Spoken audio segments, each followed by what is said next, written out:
Hi, I'm Angie Polk. I am the 4th and 5th grade teacher at ACA of Raleigh, and I am part of the HRS team. My leading indicator that I was supposed to be reviewing was leading indicator 2.5. Teachers are provided with job-embedded professional development that is directly related to their instructional growth goals. And this was a relative area of strength for the school, and I'm not surprised because I'm a teacher and I know of all the opportunities that we have for professional development at the school.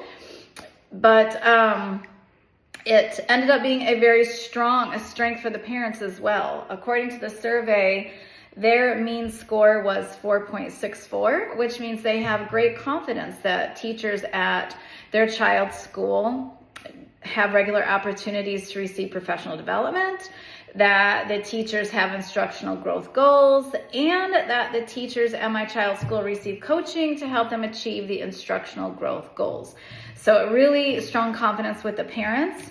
We have the teachers as well. Their overall score was 3.41.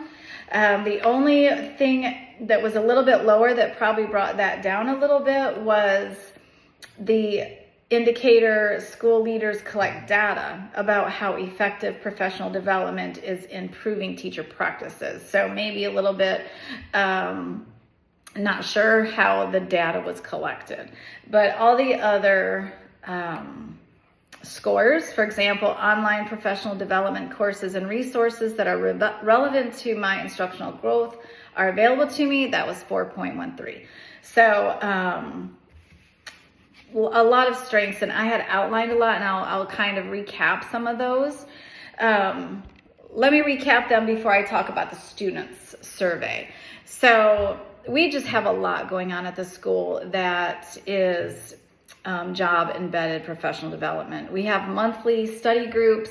We're going over the book, The New Science of Teaching by Robert Marzano, and that is teacher-led. So we get in groups once a month, and we really just talk about the chapter and how we're implementing it in the classroom. We also have weekly staff meetings where we have professional development brought in to staff meetings quite a bit as well. For example, our principal did this really awesome example lesson of like an interactive lesson. It was like a vocabulary lesson. And so how can we even make vocabulary exciting and interactive, not boring? Specialists have been brought to campus to teach us about how to teach students with dyslexia, for example. We have online training available to us, the Adventist, it's called the ALC, the Adventist Learning Community, all kinds of courses that we can take. Some are required, but some, we can scroll it, we can take what we want, anything we're interested in that we feel will benefit us in the classroom and help us reach our instructional goals. A couple of those classes was the Encounters Bible program. It just allows us or helps us understand how to teach Bible in a more interactive and relevant way. Another one was REACH training, which we all had to take, and it is training on how to support children with special needs in the classroom. So a lot of opportunities on campus and people coming to us. We also had, and I didn't even outline that, we had an online training for, it was called Building Strong Foundations, and it had a lot to do with how we can use our NWEA test results to inform our instruction and just be more effective in the classroom. So the fact that we had some pretty high mean scores was not a big surprise to me because I just see everything that we have at the school and in our classroom, all the opportunities that we have. The student scores were a little bit lower, and so I considered that more of an area of growth.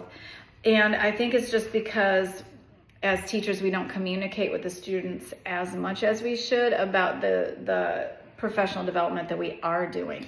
And so I had written down a couple ideas that we could do, like when people do come into the classroom, to observe in with the idea to coach us and to help give us ideas of how we can be more effective. We can just introduce them to our students and say, hey, they're here to watch us. They're here to help me be better as a teacher.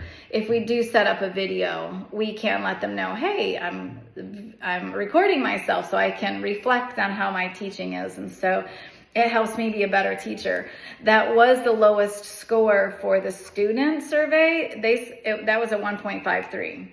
My teachers record their teaching on video to watch later. And of course, even if they did see us set up a camera and video, they probably have no idea what it's for. So just being more transparent with the students and communicate with them more about what courses we are taking or what we are talking about in our monthly study groups, which is why they got to leave at 12 o'clock that day. Just communicate with them more and be more transparent and more visible about what we are doing. And I think that will really help them understand more about what the teachers are doing for professional development and how it's actually helping them in the classroom. So I really enjoy doing this. I look forward to continuing to grow as a school, continuing to grow as a teacher. And I appreciate you listening to this video. Thank you for everything that you are doing for us. And